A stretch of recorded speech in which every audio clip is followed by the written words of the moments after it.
Next, माननीय सदस्य Shrimati Rekha Sharma, 10 minutes. Thank you, Deputy Chairman, sir.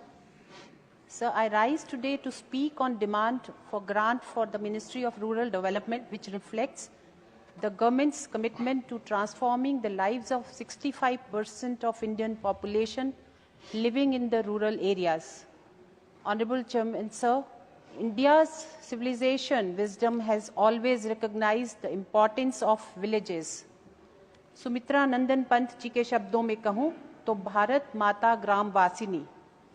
Sir, our Honorable Prime Minister Shri Narendra Modi ji has repeatedly emphasized that India's development is incomplete without the development of its villages.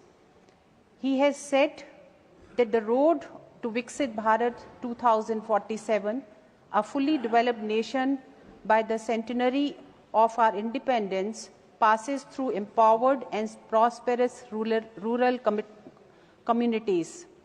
This vision is reflected in the budget for the financial year 26-27, where the government has allocated about 1.94 lakh crores for the Department of Rural Development.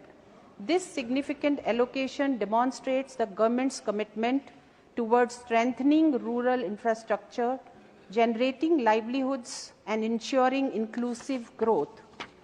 आदरणीय उपसभापति जी, जब हमारी भारत सरकार ने मनरेगा को विकसित भारत ग्रामीण रोजगार एवं आजीविका मिशन के रूप में आगे बढ़ाने का निर्णय लिया, तब कांग्रेस ने इसका जोरदार विरोध किया। लेकिन हमारी सरकार का उद्देश्य स्पष्ट है, ग्रामीण भारत में रोजगार के अवसर बढ़ाना और आजीविका को सशक्त बनाना। इसी संकल्प के साथ इस बजट में मनरेगा के अंतर्गत चल रहे कार्यों और ग्रामीण रोजगार गतिविधियों को मजबूत करने के लिए 30,000 करोड़ रुपए का प्रावधान किया गया।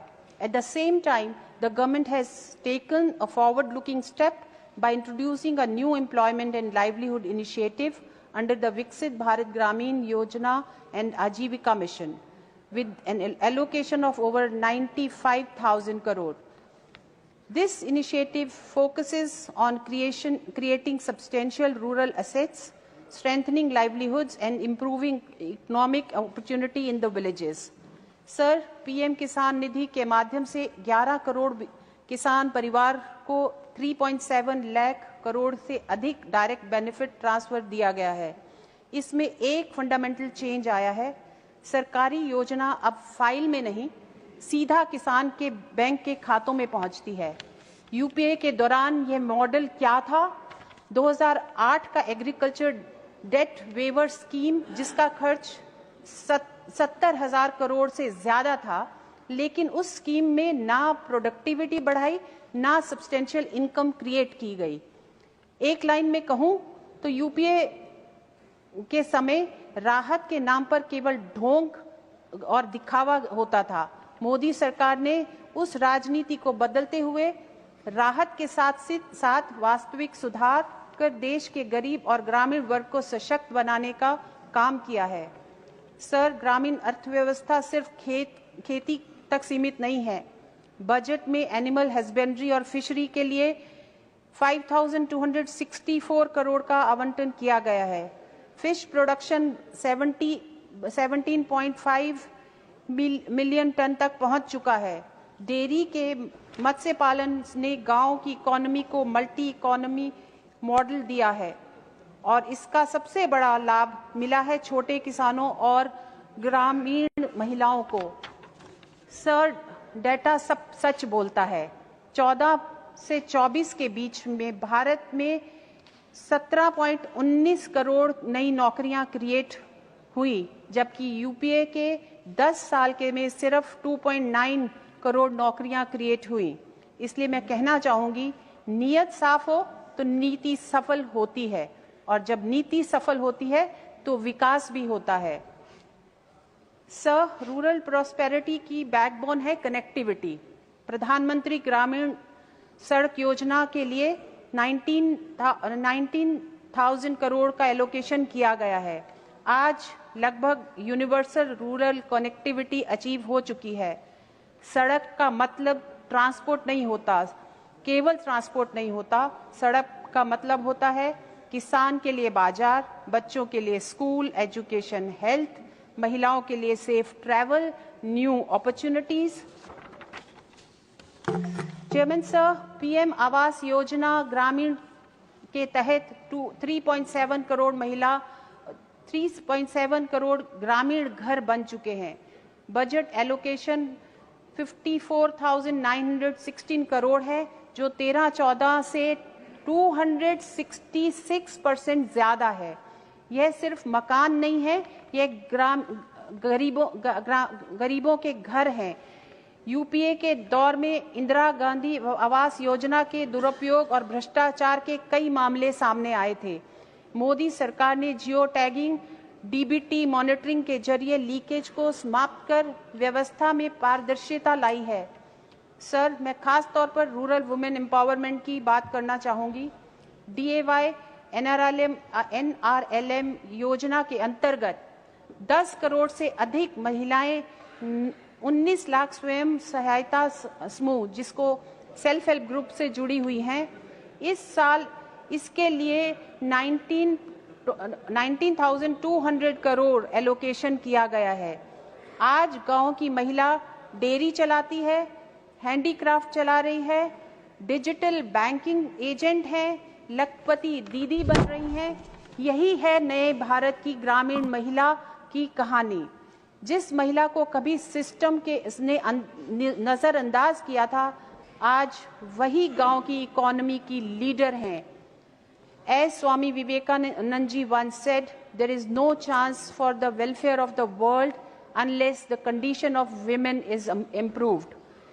मैं अगर एग्जाम्पल के रूप में कहूँ तो बिहार के मधुबनी जिले में एक Sunita Devi self help group की सदस्य थी। पहले उनकी मासिक आय 15,000 कुल 15,000 थी। सुनीता देवी ने NRLM के माध्यम से मशरूम की खेती शुरू की। आज उनकी वार्षिक आय 2.5 लाख से ज्यादा है और सबसे बड़ी बात है, उनकी बेटी इंजीनियरिंग में पढ़ रही है और यही है सशक्त भारत का सशक्तिकरण। कहते हैं ना, नारी जब स्वावलंबी होती है तो परिवार नहीं समाज बदलता है। Through self help groups, the rural enterprises, women across villages are becoming entrepreneurs, leaders and drivers of local economy. Sir, गांव को सशक्त बनाने के लिए पंचायती राज और सहकारी समितियों को भी मजबूत किया गया है। बजट में 1,190 करोड़ पंचायती राज के लिए दिए गए हैं। 1,744 करोड़ कोऑपरेशन मिनिस्ट्री के लिए आवंटन किए गए हैं। यूपीए के दौरान कोऑपरेशन मिनिस्ट्री थी ही नहीं। आज सहकारी समितियों को 56 मॉडर्नाइजेशन इनिशिएटिव के माध्यम से मजबूत किया गया है। चेयरमैन सर, ग्रामीण विकास का मतलब केवल योजनाओं की घोषणा करना नहीं होता। ग्रामीण विकास का मतलब होता है किसान की आय, ग्रामीण बुनियादी ढांचा, डिजिटल गवर्नेंस, महिला सशक्तिकरण, सहकारी अर्थव्यवस्था। और आज भारत एक नई सोच के साथ आगे बढ़ रहा है। महिला नेतृत्व वाला विकास, फार्मर सेंट्रिक इकोनॉमी और transparent governance. I would also like to suggest that the government and ministry launch a dedication program to inspire younger generation to reconnect with the roots and return to the villages, contributing to the rural development and nation building. मैं अपनी बात अटल बिहारी वाजपेयी जी की पंक्तियों के साथ समाप्त करना चाहती हूँ। हार नहीं मानूंगा, रार नहीं ठानूंगा, काल के कपाल पर लिखता मिटाता हूँ, गीत नया गाता हूँ। आज भारत के गांव में यही नया गीत गा रहे हैं, समृद्धि का, स्वावलंबन का और नारी शक्ति का। और परिवर्तन के केंद्र में है प्रधानमंत्री नरेंद्र मोदी जी की दूरदर्शी नेतृत्व। धन्यवाद सर। बहुत धन्यवाद माननीय रेखा जी।